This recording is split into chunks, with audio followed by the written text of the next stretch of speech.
Mag-autopsy.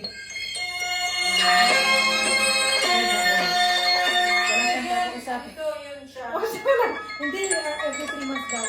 May Yeah, I can't go home because hindi siya pwedeng mag-nurse. He's there to treat. Nung meron tayong nakuha mo yung DMC na. Tapos, may 2 months siya na walang trabaho. Hindi siya pwedeng Pinagtrabaho. hindi siya pwedeng mag-nurse kasi